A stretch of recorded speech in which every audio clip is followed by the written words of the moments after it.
what we are going to go over is number one, how you can get into the free self-study courses that we're offering. And then the second, how you can get your students in there. And then also the different components and some ideas that we've heard from teachers who've started using it, as well as some ways that we've figured that it would be able to work for remote learning now as we start that. So we are offering this for free throughout for the rest of this school year. And basically, it's pretty easy to get your students to sign up and get involved. The most confusing thing is that we really have 3 websites that we're working from. So we have our regular NJCTL.org, where you go on, you see the classroom teaching materials. So you have access to all of that as well to be able to use to assign to your students. Any of the work, the Word documents, the PDF versions, all of that's there. And then when you're logged in, those of us who are taking classes with us from the teacher standpoint, you have your courses here. And you click on that and it goes out to our Moodle platform. The free student courses, they're in another platform for us, okay? We also sent out an e-blast this morning. I don't know if everyone had a chance to look at this. We do have this new landing page here. And basically what we're talking about is this step 2, free student self-study courses that we're offering right now. So when I'm in here, I have the link that takes me right to the Moodle courses, okay? And if you notice the web address, it says moodle2.njctl.org. So this, you can make an account for yourself, and then you can also have your students go ahead and make an account as well. Once I hit login, I can say create a new account. When I create my new account, all the students have to do is make up a username and password, whatever they want it to be. If they don't have email address, I know some of them don't specifically have a functional email, but maybe they have the email address that lets them get to their Google Classroom. This is not something that will need to be checked by them or anything. So worst comes to worst, they could just make something up and put their name in. So then once they create an account, what it does is, and I'll just make one real quick.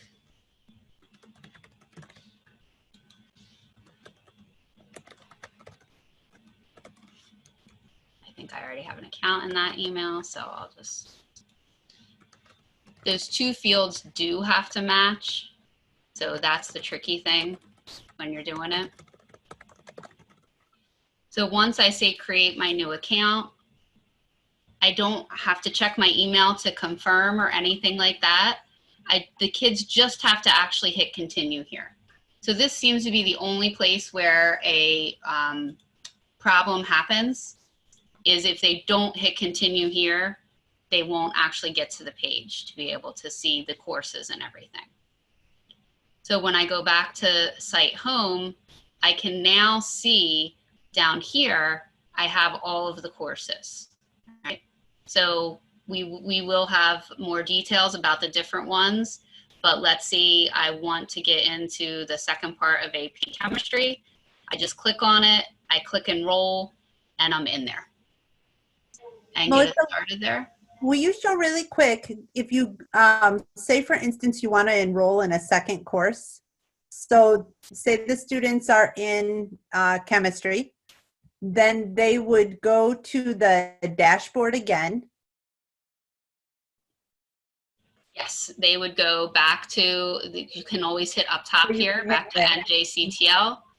All right, they'd get back to, you know, this is their dashboard, but the site home over here is the best one to always get back to. And then you see them down here. This lists all the courses that we do have available.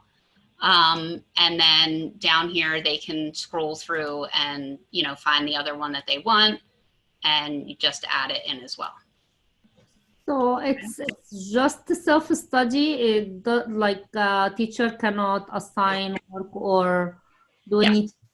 So there are workarounds that we've came across that we think could work in a way that you could assign. So we're going to go over them. But basically, you're in this version, you won't have any interaction with the students. You're not going to create anything or anything like that. But I think our next part, who's talking next for us? I'm talking next, and I'm going to show you guys kind of a little bit of what courses are there and how those courses align to our courses that exist on the NJCTL website. Yeah, and then when Susan's done, Maria will go through all the components and talk to you about ways that you could assign, you know, to kind of have the kids show you that they were in there. Yep. Okay. So I am enrolled in pretty much every course that exists on the Moodle 2 platform. And some of them are really obvious connections to courses that you're familiar with from our website where we have the materials. Pre-algebra, Algebra 1, Geometry, AP Physics 1.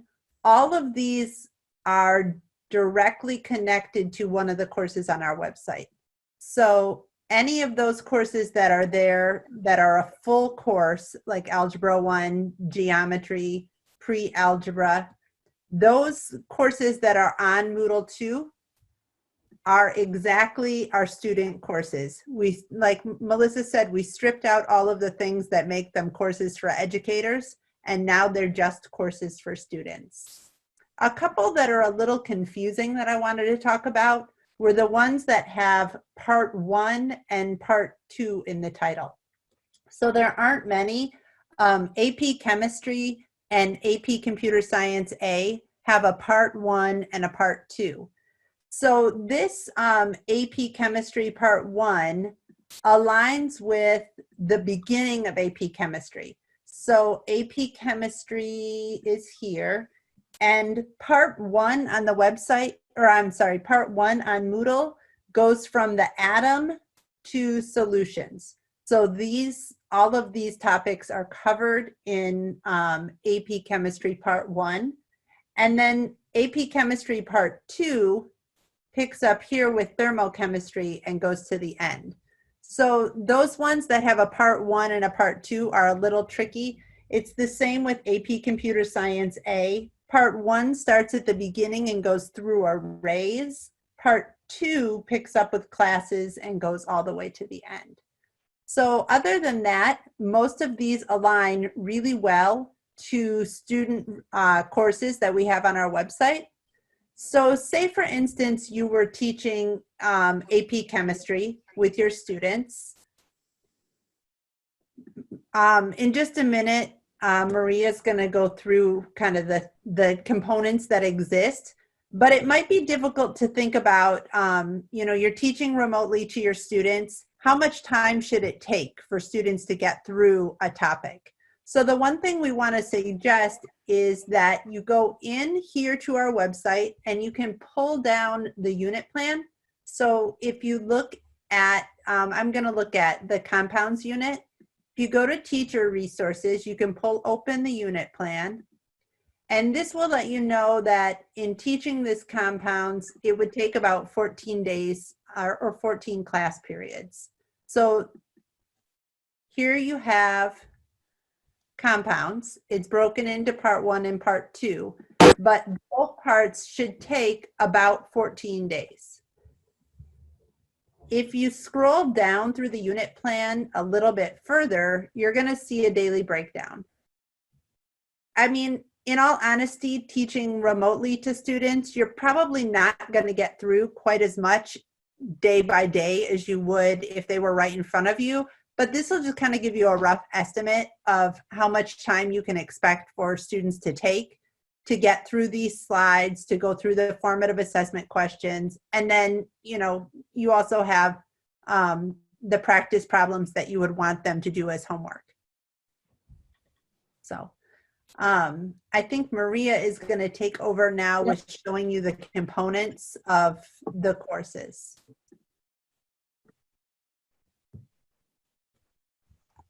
Hi everyone. Okay, so let me just share my screen real quick. I'm not enrolled in as many courses as Susan.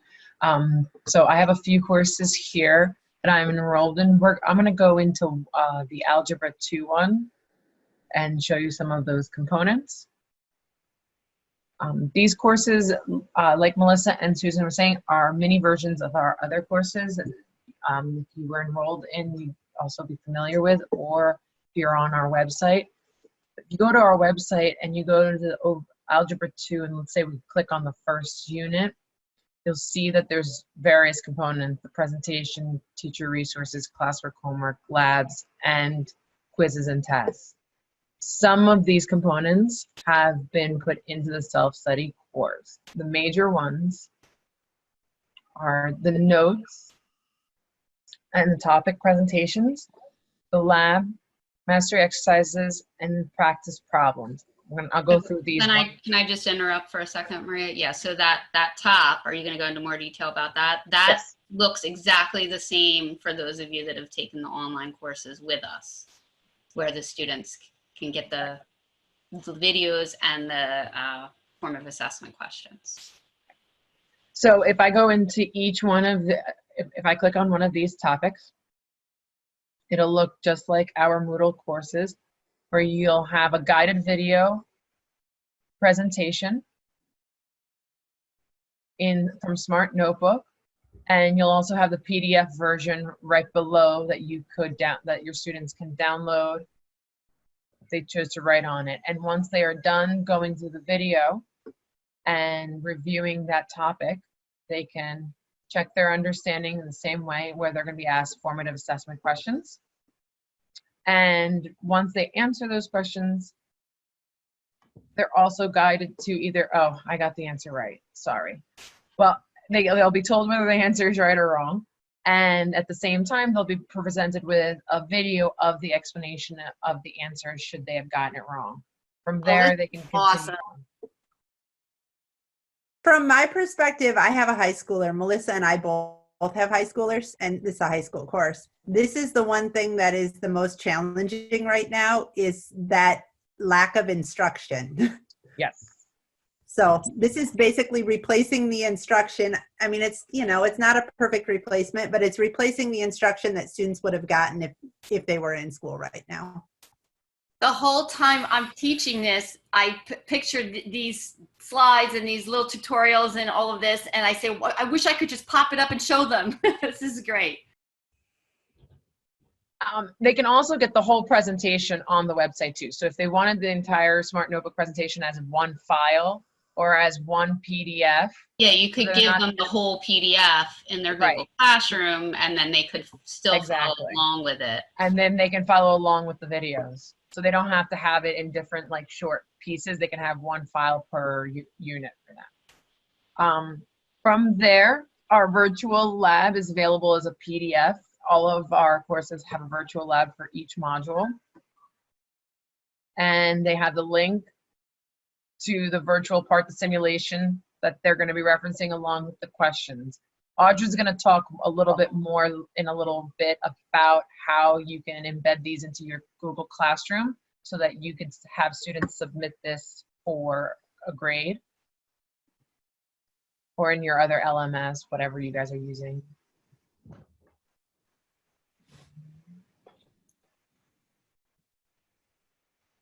Our classwork homework problems also are available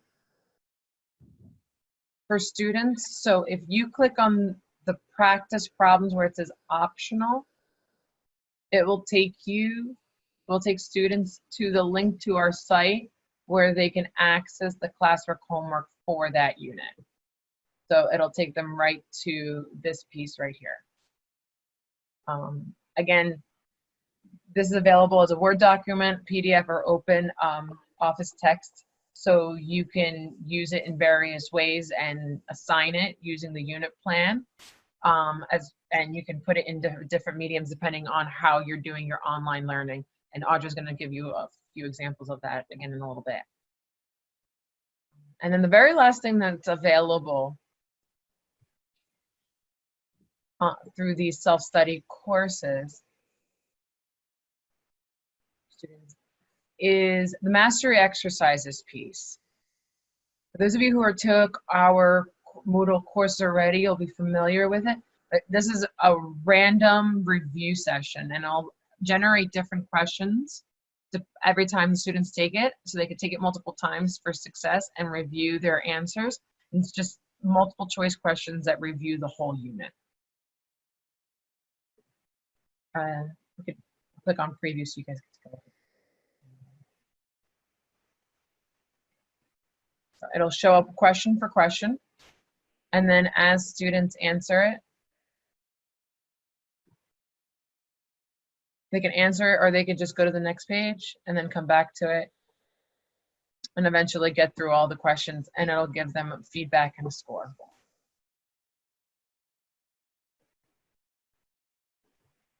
The one thing that isn't available through the self-study courses is the exams, just because we want to make sure they stay secure. However, the exams are available to you on our website because you have teacher access. So you could print out the exam, or well, not print them out, I'm sorry. You could create exams in your Google Classroom or your other learning management system, and then even assign a time, let's say, where you can create a Zoom call and monitor all the students while they're taking their exam on the computer. Kind of like we are now. If they all have their video on and they're all muted, they can take the online assessment on their computer and you can watch them complete it. Yes, they might be jotting down notes to themselves and going back and forth like that. If students turn to one side or try to talk to someone, you'll probably notice that by watching their screen. Because in Zoom right now, I see everybody's face basically for everybody who enabled the camera. So if your students enable the camera on their computers, you can clearly monitor them taking that online quiz, and they won't be able to necessarily cheat or get information from other people. So I think that's where you actually pick up, Audra, so that was a great tie-in. okay, so let's actually start this section with this poll that just popped up. What LMS or online tools do you use in your classroom?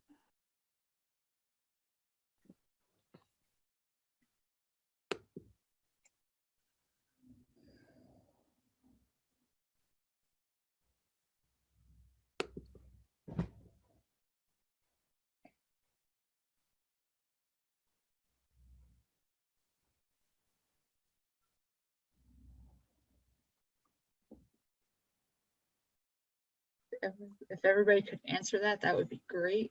Yeah. So it looks like we've Still got only 6. most people said Google Classroom. We do have one other. For the person that has other, could they just say what other tool they're using? And maybe We're using Summit right now. Summit. Okay. Oh, Summit Learning. Yeah, right. We're hoping to go to Google. We are going to Google Classroom next year, but for now we're using Summit. Okay. Okay. All right. Thank you for that information. Okay. So then what I'm going to do is I'm going to share my screen.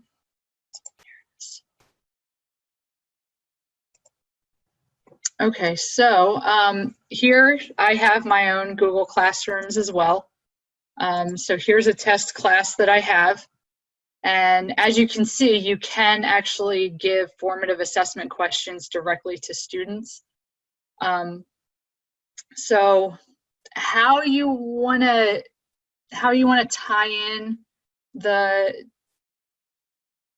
self-study courses is really completely up to you.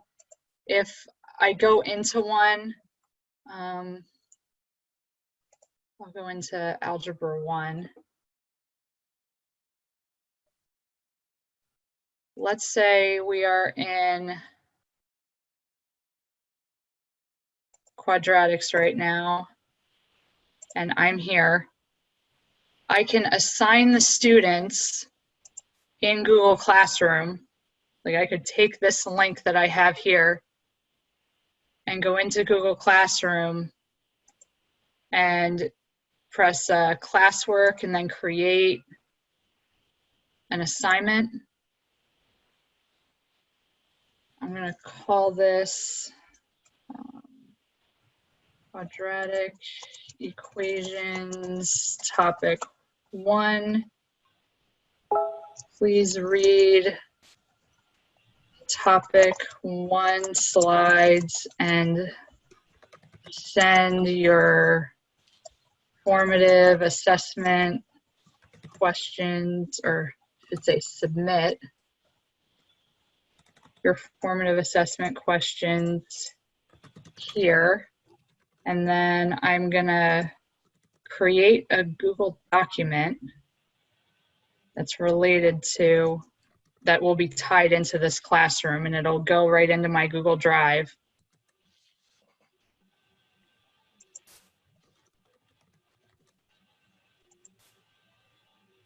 This will be module 11, topic 1.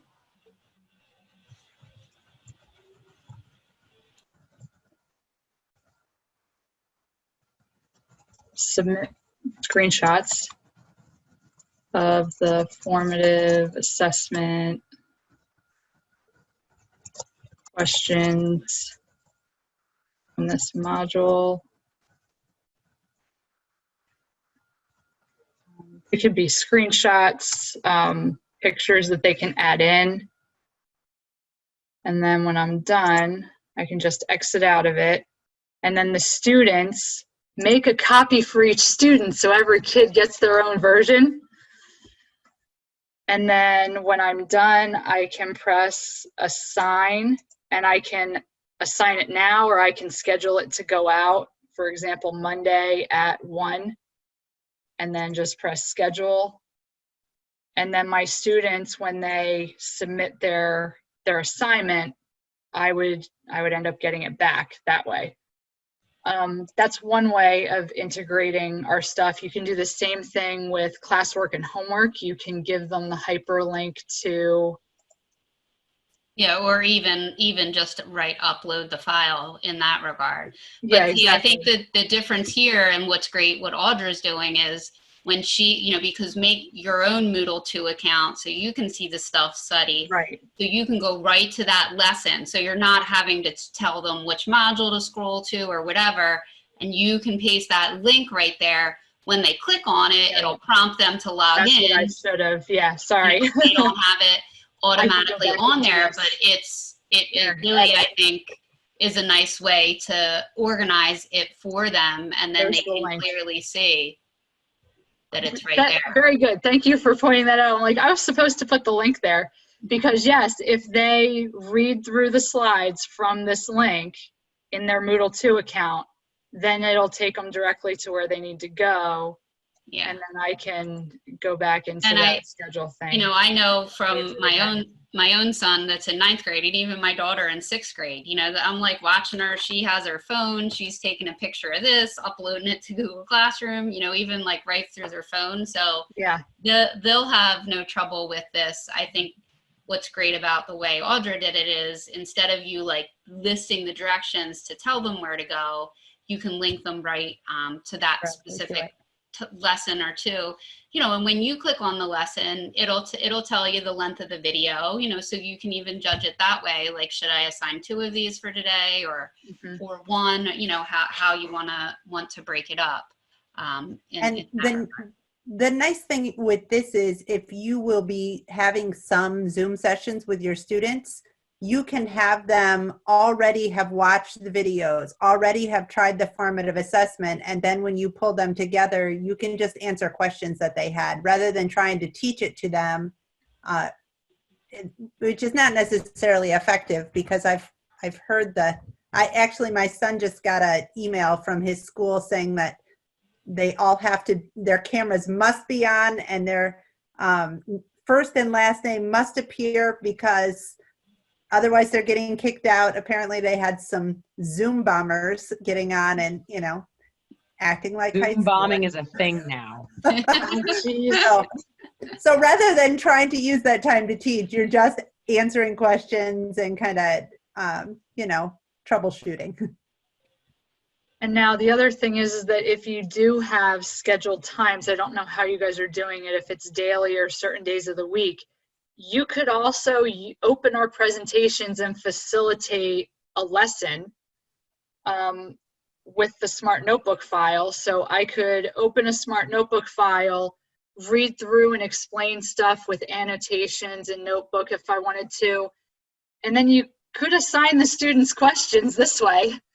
And you can have them open it, or you can open these results in the background while they are polling, and you can see who answered and what they answered. And then based on that, you can reteach if a lot of people got it wrong, have a student volunteer to explain the answer if a majority got them right, and go from there. Like, you can still integrate formative assessment into a video call if you guys have them scheduled.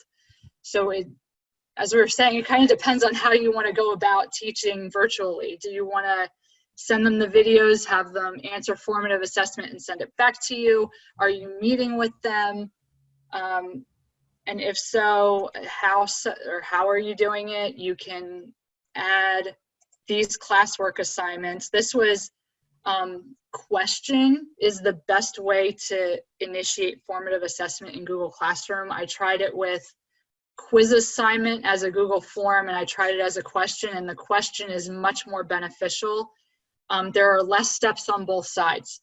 Like the teacher, you saw how I could just click on one and open it and see results. The students, it's the same thing. If they go in and they click on one that's just a question, they will have it pop up and they can just go in and answer. If it's a Google form that's assigned to them, they have to open it on the stream and then click on the Google form to open it. It's an extra click for them. For you, you would have to go into Google Drive and open the Google form and then click results to see the results. So yeah, this seems like a much more efficient way to integrate formative assessment if you're doing things live with your students. So our webinar that we're going to do on Monday that is going to talk about that in more details and other ways that we could incorporate the formative assessment. Now, I just want to add one other thing off of what Audra just said. And if you assign the mastery exercises, that multiple choice question bank, so because this is just the free self-study course, there's no way for you to go in and see what the student's score was. But when they get done, they get this little screen here. So you could have them, use the snipping tool and, go ahead and take the little picture of it and then save that file, or take a picture. A lot of them probably would even just take a picture with their phone and then upload that to Google Classroom. And then, this is nice. I can see when I started it, you can say, okay, this person just clicked through it. They only took 2 minutes. And then you see the score there too. So a good way to hold them accountable and be able to go through and do it that way. So that really does lead into our last thing that we wanted to talk about is we have had several teachers asking us, okay, is there a way that I can have more control and see more? So what we've spent the last week doing is making student versions where you yourself could be the teacher. So there is a lot of work involved in getting you signed up and the students and getting all the accounts secured and everything. We are having to charge for that. So hopefully, maybe that is something that your school would pay for. If you wanted it, we would gladly talk with your administrators and explain it to them. On that web page today, I'll share that. When you get down to step 1 is just our free materials on njctl.org. Step 2 is everything we talked about now. But then we do also have step 3 that we've just opened up. So you would be able to have these things. You would have the overview page to show student progress, grades, last log on, a grade book. You'd have the auto-generated scores for master exercises. It would let you actually have the students submit their virtual lab through Moodle if you wanted to, and you could grade it right within there. And you can also do discussion boards where, you know, they can have a discussion within each unit about content. You could have a question, have them reply, but it would give you teacher access, teacher level. So it's $150 the first class of up to 30 students, and then additional class. So, you know, and again, that's because we have to do a lot of upfront work to get everybody in there and everything. So this would get you access through the summer. You know, if you're using the self-study and it's just not working, that the students, you're having a hard time keeping them accountable and feeling like that they're really going through, this will help that. And so they ask, you know, will be training? There'll be videos that we're working. It'll be like a course about how to teach, or you could go back and look through, and it will come with an amount of technical support for both the teacher and for the students too. So you know, if you go to that website, if you just do njctl.org/teachers, it'll get you to there. And under step 3, there's a form you can fill out, and, you know, we can, I mean, of course, you can also email us directly, but then we can help you explore that and take a look at it. But hopefully everything that we showed you now helps you get your students going.